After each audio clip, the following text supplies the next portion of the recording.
পরিস্থিতিটা এইভাবে একটু কল্পনা করা যাক।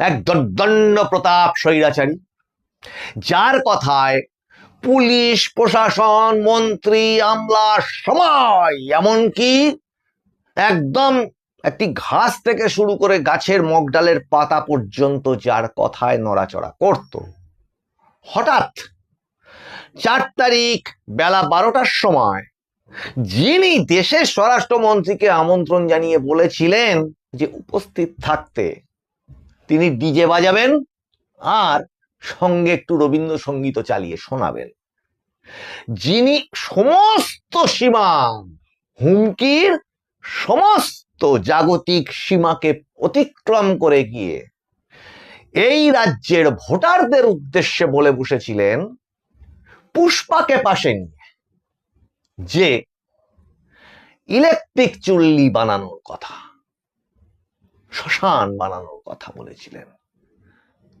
শ্মশানের শান্তির কথা কবিতা করে আওড়ে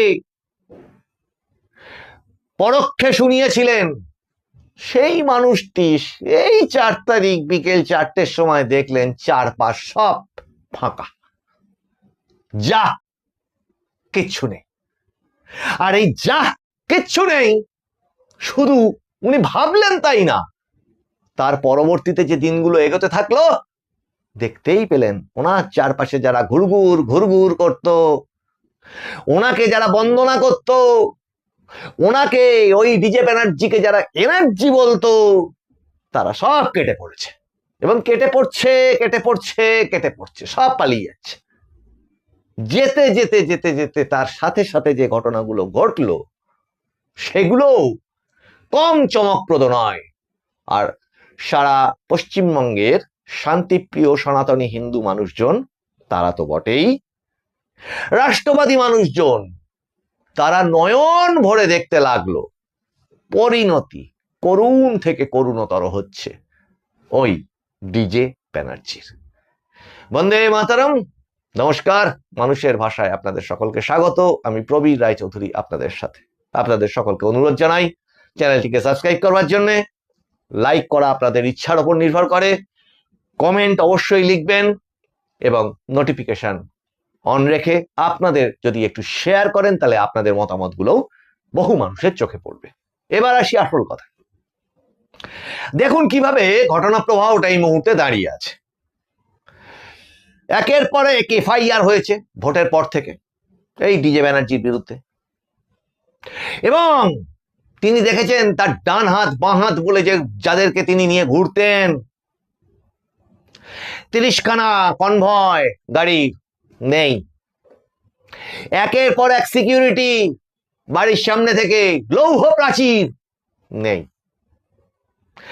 কৃত্রিম ভাবে এগুলো তৈরি করে রাখা হতো যাতে মানুষ দূর থেকে দেখে বলে উড়ি বাবা কে যাচ্ছে, উড়ি বাবা তাহলে তো একটা বড় ব্যাপার, কেউ কেটা ব্যাপার। আদৌ পেয়েছে কিনি কাগজের বাদ। এক তো শিক্ষাগত যোগ্যতা নিয়েও প্রশ্ন আছে, 2 এবার যেটা করলো সেটা রাজনৈতিক জ্ঞান সম্পর্কেও মানুষের আর কোনো ভরসা বলে আর কিছু থাকলো না। মানুষের কথা ছেড়ে দিন, তার দলের নিজস্ব চারপাশে ঘুরে বেড়ানো ওই ঘুরঘুর করা মানুষজনদেরও সবার আঙুল উঠতে থাকলো কার বিরুদ্ধে? ওই ডিজে ব্যানার্জির বিরুদ্ধে। দলটাকেই উঠিয়ে দিল। মাননীয় বিধায়ক আইনজীবী কৌস্তব ব্যানার্জি একটি সংবাদ মাধ্যমের অনুষ্ঠানে এসে তার প্রতিপক্ষ এক বক্তাকে বলেছিলেন যে তার মাথায় তিনি একটা ব্রত রেখেছিলেন, এই তৃণমূল কংগ্রেসের বিসর্জন ঘটবে যেদিন, যতদিন না ঘটবে ততদিন তিনি মাথা কামিয়ে রাখবেন। এক একজন মানুষ এক এক রকমের ব্রত রাখতেই পারেন, কিন্তু তার ওইটাকে কটাক্ষ যারা করতেন তাদের উদ্দেশ্যে সেই অনুষ্ঠানে তিনি কি বলেছিলেন সেটাও খুব ইন্টারেস্টিং। যে কৌস্তব বাগচি বলল মাথায় জেতার পরে মাথার মানে 4 তারিখ জেতার পরে তার মাথায় চুল গজাতে যতটুকু না টাইম লাগলো তার মধ্যে গোটা তৃণমূল দলটাই উঠে চলে গেল। আর এখন তো খন্ড খন্ড টুকরো টুকরো করতে গিয়ে দেশটাকে রাজ্যটাকে টুকরো টুকরো করতে গিয়ে নিজেরাই টুকরো টুকরো টুকরো টুকরো হয়ে গেছে। সে কংগ্রেসই বলুন, তৃণমূল কংগ্রেসই বলুন, ওদিকে সমাজবাদী পার্টি বলুন, ওদিকে লালু প্রসাদ যাদবের দল, তেজস্বী যাদবের দল, ওদিকে স্টালিন, ওদিকে সিপিআইএম সহ বামফ্রন্ট, সব টুকরো টুকরো টুকরো টুকরো দেশ। এদের ইতিহাস যদি ঘাঁটা হয়, তাহলে দেখা যাবে এদের সবটাই দেশ বিরোধী কর্মকাণ্ডে লিপ্ত। তা যাই হোক, এখন এই প্রসঙ্গে এই এপিসোডে যেটা বক্তব্য, 4 তারিখে পরে একের পর এক এফআইআর হতে থাকলো। সেই এফআইআর গুলো কখনো দক্ষিণ 24 পরগনার অভিজিৎ দাস ববি, যিনি ক্যান্ডিডেট ছিলেন ওই ডিজে ব্যানার্জির বিরুদ্ধে ডায়মন্ড হারবার কেন্দ্রে, যে কেন্দ্র 7 লক্ষ ভোটের জেতার নজির তৈরি করেছিল ওই ডায়মন্ড হারবার মডেলের কারিগরেরা। আর ওনার ডান হাত বা সেই ডায়মন্ড হারবার মডেলের আরেকটি অংশ সেই পুষ্পা জাহাঙ্গীর। মাননীয় মুখ্যমন্ত্রী বিধানসভায় কি বললেন? ঝুঁকেগা নাহি জাহাঙ্গীর, পুষ্পা ঝুঁকে ঝুঁকে ওঠবস করছে, কান ধরে হাঁটা চলা করছে এখন। আর তার থেকে যারা এনার্জি পেত তারা কোথায়? তারাও নেই। তা এত কিছু হীন হয়ে যাওয়ার পরে একের পর এক সিআইডির যে সমস্ত নোটিশগুলো এসেছিল, খুব তিতো লাগলেও অনিচ্ছা সত্ত্বেও সেখানে হাজির হতে হয়েছিল। সেই মামলাগুলো যেমন এখন চলছে, পাশাপাশি ফুরুত করে উড়ে চলে গেল একজন, কে? যাকে নাকি ধরা হয়, বলা হয় সেই সুমিত রায়, যাকে বলা হতো এসআর। ভোটের আগে এসআর খাম বলে একটা কথা চালু হয়ে গেছিল। ওই খামে ঠিক কি থাকতো সেটা নিয়ে রহস্য এখনো আছে। ভোটের আগে ওই এসআর খাম বিলি করা হতো বলে শোনা যায়। তা যাই হোক, ওই অভিজিৎ দাস ববি তিনি আরো বিভিন্ন রকম ওই ডিজে ব্যানার্জির বিভিন্ন কেলেঙ্কারি তুলে ধরতে শুরু করলেন।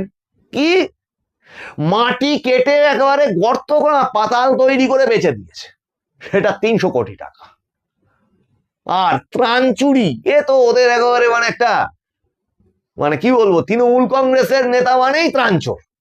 এ এখন যা চতুর্দিকে দেখতে পাচ্ছি, আজকেও একটা ধরা পড়েছে ওরা, কম্বল ত্রিপল, ছি ছি ছি ছি, এসব ভাবতে অবাক লাগে যে কতটা নির্লজ্জ, কতটা ইতর এবং ছোট হলে মন মানসিকতা লুটে খাওয়ার যে এইগুলো পারে একটা মানুষ। আচ্ছা, একটা বিধায়ক হোক, একটা কাউন্সিলর হোক, চেয়ারম্যান হোক, পঞ্চায়েত প্রধান হোক, কিছু তো মাইনের ব্যবস্থা থাকে, সঙ্গে নিজের তো নিজস্ব কোনো রকম একটা রুজি রুটি প্রফেশন বলে এদের কিছু থাকে, ব্যবসা হোক, চাকরি হোক, কিছু তো থাকে একটা। তারপরেও এত এত এত এত এত যে এত, তুমি যা খুশি তাই করে যাও, আমি সাথে আছি। আজ যারা সাধু সাজছেন, ছবি হটিয়ে দিয়ে যারা ওই ডিজে ব্যানার্জির সমালোচনা করছেন, তারাই ওই ডিজে ব্যানার্জি থেকে এনার্জি কত পেতেন সেটা কোথাও যেতে হবে না। এই চলে যাওয়া ভোটের নমিনেশন ফাইল করার সময় টময়গুলোতে দেখুন, আর ওই ডিজে ব্যানার্জির সভাগুলোতে আলো করে বসে থাকা যে সমস্ত নেতাগুলো আছে তাদের ছবিগুলো একটু দেখুন। কারা কারা সেখানে বসে থেকে ওই যখন হুমকিগুলো দিত তখন তারা হই হই করে হাততালি দিত। আজকে এই হুমায়ুন কবির যেমন হুমকি দিচ্ছে, পাশে বসে হই হই করে হাততালি দিচ্ছে সব যারা। ওই মমতা বন্দ্যোপাধ্যায় কমিউনিটিকে ঘিরে পেরে 1 মিনিটে 12টা বাজিয়ে দেওয়া, 1 সেকেন্ডে 12টা বাজিয়ে দেওয়ার কথা যখন বলেছিলেন তখনও সবাই হাততালি দিয়েছে। কাজে এরকম হাততালি দেওয়ার লোকগুলো থাকে, কিন্তু এনারা সেটাও নেই। এবার এই সুমিত রায় পালিয়ে গেছে। খবরটা কি? খবরটা হচ্ছে এই সুমিত রায়ের দুবার ওই আগাম জামিনের আবেদন করা কোর্টে, সেটা নাকচ হওয়া। আর এবার এই সব দেখে টেকে, ওদিকে তো কয়লা কেলেঙ্কারি, বালি কেলেঙ্কারি, এ সমস্ত তদন্ত তো চলছেই। এই সমস্ত দেখে টেকে এবার ডিজে ব্যানার্জি তিনি আবার চিকিৎসা করবার জন্য বিদেশ যাওয়ার বায়না ধরেছিলেন। দুবার আজকে নিয়ে দুবার কোর্টে আবেদন করে জরুরি শুনানির জন্য, কি না ওনার চোখের চিকিৎসা হবে। ভারতবর্ষের মানুষজনের আমার প্রশ্ন, ভারতবর্ষের মানুষজনের চোখ নেই তাহলে? আর বিকল্প আর একটা ব্যবস্থা, আচ্ছা ঠিক আছে, সেই ডাক্তার না হয় বিদেশে থাকে, যার হাজার হাজার কোটি টাকার সম্পদ, যে চার্টার্ড বিমান ছাড়া যাতায়াত করতে পারে না, তা সেই ডাক্তারকে কল দিয়ে এই দেশে নিয়ে আসো বাবু, ভেজাল মিটিয়ে যাক। আমাদের দেশে তো হসপিটাল খুব খারাপ, তাহলে 15 বছর ধরে কেমন হসপিটাল তৈরি করেছো যে একটা চোখের চিকিৎসা এই দেশে করানো যাচ্ছে না? তাদের রাজ্যে যারা কিনা 15 বছর সেই রাজ্যটাকে শাসন করে তছনছ করে দিয়েছে, তাহলে সেই রাজ্যে চোখের চিকিৎসা করা যায় না? তাহলে গরিব মানুষের, সাধারণ মানুষের চোখ নেই, তারা অন্ধ, উনি চোখ মেলে ড্যাব ড্যাব করে দেখবেন শুধু না, ওই চোখের দৃষ্টিতে সবাইকে ভস্ম করে দেবেন, এই প্রতিজ্ঞা করেছিলেন 4 তারিখের পর। কাজেই ওটার জন্য আদালত তার মতো আইন মাফিক চলছে, কাজেই জরুরি শুনানি আবার প্রত্যাখ্যান করেছেন। এবার আসছে ওই সূত্র ধরে অনেকেই নিন্দুকেরা বলছে যে আবার পালানোর কৌশল ছিল। এখন এ পালিয়ে গেলে কি আর ফিরবে? মনে হয় না, কিন্তু এবার পালালে আর ফিরবে না মনে হয়। অন্যান্যবার ফিরে টিরে এসছে এবং এস্টাবলিশ করবার একটা চেষ্টা, যে সে তদন্তে সহযোগিতা করে, যতবার ডাকে সে নাকি ততবার যায়, যেতে যেতে যেতে যেতে শেষ মুহূর্তে ফুরুত, এটাই কৌশল তো। কিন্তু সুমিত রায়, এই সুমিত রায়ের পালিয়ে থাকা কি সত্যি পালিয়ে থাকা, নাকি এর সঙ্গেও আরো আরো অনেক রকম যোগসাজশ চলছে বিভিন্ন গ্যাংয়ের? এবং সবচেয়ে বড় চিন্তার বিষয় যেটা, যে বিদেশি যোগ,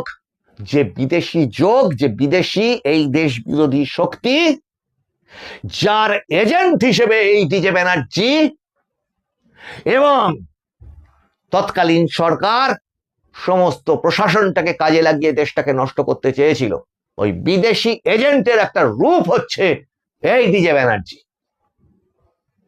তাহলে সেই বিদেশি লিঙ্ক সুমিত রায়ের থ্রু হয়ে কোথায় গিয়ে পৌঁছচ্ছে এখনো, সেটা গোয়েন্দারা চেক করে দেখছেন।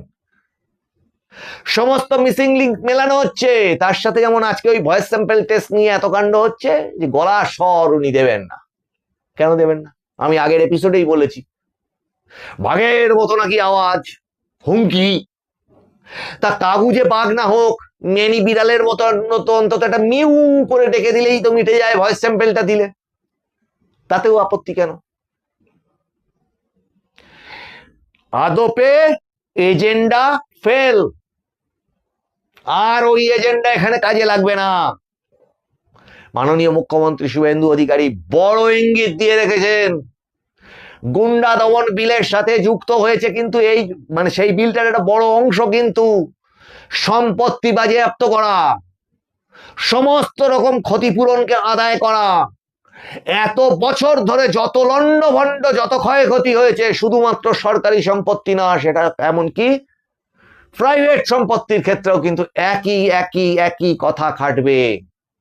আর বেআইনি নির্মাণ, সেখানে তো মুখ্যমন্ত্রী বলেই দিয়েছেন যে যে সমস্ত ফ্লাইওভারের তলায় বাস করা যে সমস্ত অসহায় মানুষজন, তাদেরকে ওই ওই বাড়িগুলোতে রাখা হবে।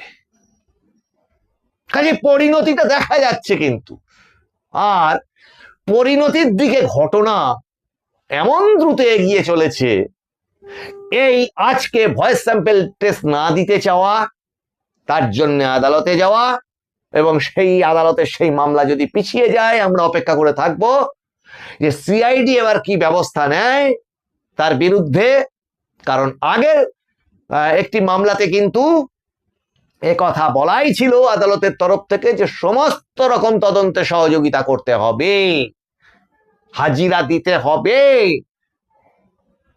আর তার পাশাপাশি আরজিকর ফাইল খুলে গেছে, এবং সেখান থেকে যে সমস্ত তদন্তের মিসিং লিঙ্কগুলো উঠে আসছে, সেখানেও রাত্রিব্যাপী যে কথোপকথনের কথা, অভিযোগ অভয়ার বাবা মা তাঁরা তুলেছেন, সাধারণ মানুষজন সারা পৃথিবীব্যাপী তুলেছেন যে সেই ভয়েস স্যাম্পেলগুলো টেস্ট করা হোক।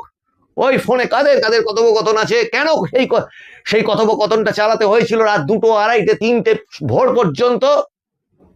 তেমনি কালীঘাটের কাকু গলার স্যাম্পেলের যখন ফোন করছিলেন, তার গলার স্যাম্পেলের উল্টো দিকে কার গলা ছিল, এই প্রশ্নগুলো উঠছে। তার সাথে সাথে কিন্তু এগিয়ে আসছে আরো বেশ কিছু মামলা যেগুলো পেন্ডিং হয়ে আছে সুপ্রিম কোর্ট, হাইকোর্ট ইত্যাদি জায়গাতে। শিক্ষক নিয়োগ দুর্নীতি, তার ব্যাপারেও কিন্তু একের পর এক উল্লেখযোগ্য বৈশিষ্ট্যপূর্ণ তথ্য এক একজন মানুষ সংবাদ মাধ্যমে এমনকি আদালতের সামনে তুলে ধরছেন, জমা দিচ্ছেন। আর আজকেই যেটা পাওয়া গেল,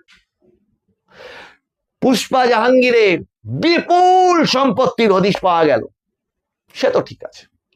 শুধু দর্শকবৃন্দ, এইরকম পুষ্পা জাহাঙ্গীরের মতো সম্পত্তি আরো ওই মুঘল সাম্রাজ্যের ডনেদের আরো বহু জায়গাতে আছে, এবং এই সরকার কিন্তু সেগুলো খুঁজে খুঁজে বার করতে বদ্ধপরিকর। সেটা মাননীয় মুখ্যমন্ত্রী খোলা বিধানসভাতে সেটা জানিয়ে দিয়েছেন যে ওগুলো সব একটাও বাদ পড়বে না। কিন্তু আজকের এপিসোডের বিষয়বস্তু যেটা ছিল,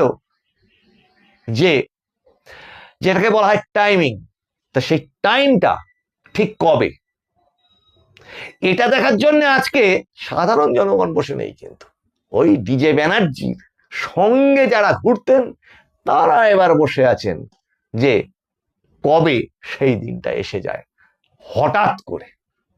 শুধু দর্শকবৃন্দ, এই এপিসোডগুলো ভালো লাগলে আপনারা লাইক, শেয়ার, কমেন্ট করুন, সাবস্ক্রাইবটা করতে ভুলবেন না, নোটিফিকেশন অন রাখবেন। আপনাদের সঙ্গে আবার দেখা হবে সামনের এপিসোডে। আপনারা নজর রাখুন মানুষের ভাষার পর্দায়। মানুষের ভাষা সবার মনের কথা বলে। বন্দে মাতরম, নমস্কার।